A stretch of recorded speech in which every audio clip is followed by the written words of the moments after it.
Donald Trump is testing out a new strategy with Iran, with this war now grinding into a 6th month. Over the weekend, he told Axios he's now low-keying it, whatever that means, hoping that the mounting economic pressure on Tehran will be more effective than the on-again, off-again strikes that we've seen over these last several weeks. Of course, the main pressure point is the Strait of Hormuz here, and Iran has its own strategy of economic pressure, pushing a new set of conditions to reopen the strait. They're demanding billions of dollars, the removal of American troops from the region, and an end to the naval blockade. This comes as the Wall Street Journal reports that Trump had thought that the reopening of the strait was imminent. U.S. officials say he was prepared to declare victory and even floated the idea of walking away without a nuclear deal. Joining me now to break all of this down, retired 4-star U.S. Army General Barry McCaffrey, a decorated combat veteran of Vietnam and a former battlefield commander in the Persian Gulf. Vaughn and Shelby are still with us as well. General, how will Trump be able to declare victory with the strait back open, considering the strait was, wide open before this war even started in the first place? Well, it's an ultimate stalemate. There's no question about it. There's no military option left for the United States that can guarantee opening the Strait of Hormuz without the commitment of significant U.S. ground forces, which is simply not going to happen. It'd have to be a substantial effort, extended a year or so, significant U.S. casualties. So that's off the table. I think what we've probably underestimated is the hatred of the IRGC and theological leadership in Iran, particularly given the opening strike of this war, which eliminated much of their political, economic, and military leaders. So they're playing hardball with us. Obviously, it's unacceptable completely to bar U.S. naval forces from the Persian Gulf, and it's equally unacceptable to cede control of the strait to Oman and Iran. I think Mr. Trump has no options. At some point, Iran will choke on the economic destruction this is causing, and they'll get back to the table. So there's got to be a diplomatic solution, not a military one. Well, General, one of the things that people are pressing the president, Hegseth, others around him on is, the president's insistence that there's no concern right now about American missile stockpiles.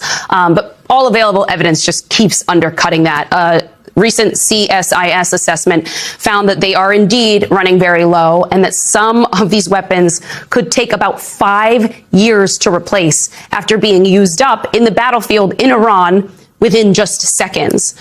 So I want to know what you think this suggests both about what the U.S. military is itself facing, but also when Iran reads reports like this. They're surely aware of it since it is public knowledge now, what that might do to their own calculations and timing here.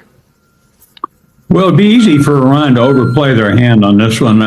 Obviously, the depletion of these exquisite munitions, U.S. Navy Tomahawk, the Army precision strike missiles, the defensive missiles, THAAD and Patriot, is a significant factor in U.S. global strategy. We're trying to deter China from seizing Taiwan, deter North Korea from mischief.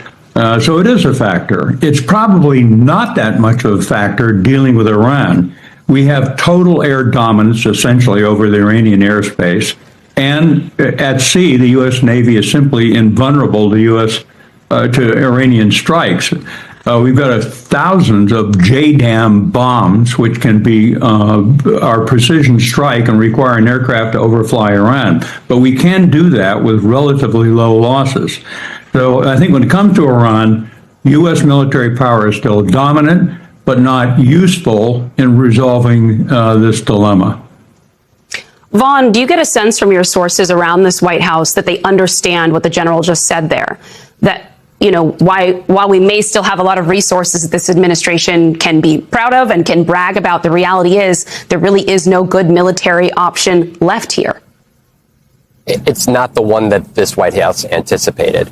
And if that is for a lack of intelligence being explicitly offered to this White House in a rush to move forward on February 28th with the initiation of this war, or with the inherent belief by the president himself that this sort of unilateral action that we saw him take in Venezuela, but also last summer in bombing the 3 Iran nuclear facilities without much consequence, would be able to to be how the U.S. military was able to conduct this operation here in 2026? I think that's a question that we're still trying to answer here in real time, 5.5 months in.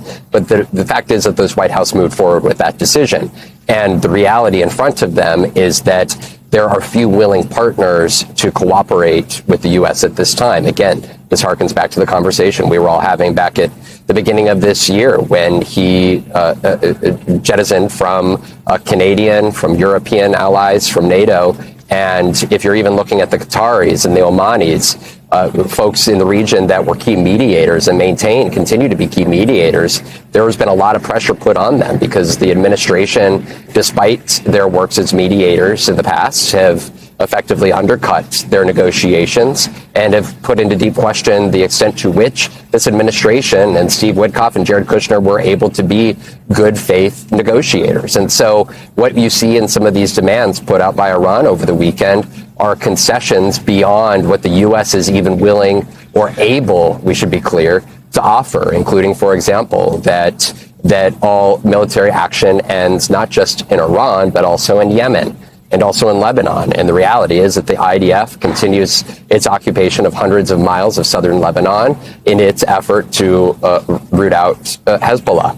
And the president of the United States, and what was a very clear message from Bibi Netanyahu over the weekend, was that when it came to Gaza and the peace plan that the administration had sought to negotiate with Hamas, that Bibi Netanyahu is not wholly on board. And so there is not unilateral power out of the West Wing here in Washington, D.C., but really this is at a moment in which the president finds himself in a difficult place, and time may be the only outlet that he has at this point, as the general is saying.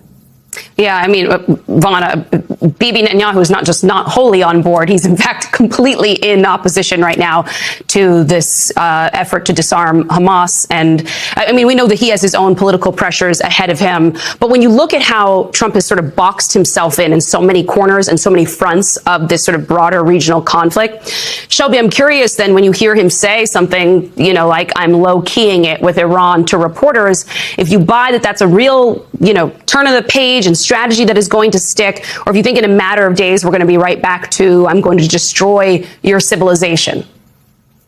I think it's anyone's guess, and I also think it depends on who he's talking to inside the administration. There are differing opinions about what to do next, even at this point inside the administration. More and more officials that I'm hearing from believe that the president needs to simply find a way out of this, and that the path is not going to be by continuing military options. But there are still certainly people inside the administration who do want the president to continue those operations. So it's really going to be dependent on a number of factors: how he's feeling in that moment, what is Iran saying, how are these negotiations going, are they even continuing on, and also who he's talking to, right? Who are the administration officials that have his ear in this very moment? So I think it's a wait and see process. I think we very much in 3 days could hear from the president issue more threats against Iran. But at the end of the day, I think it's also clear that his preference at this point in time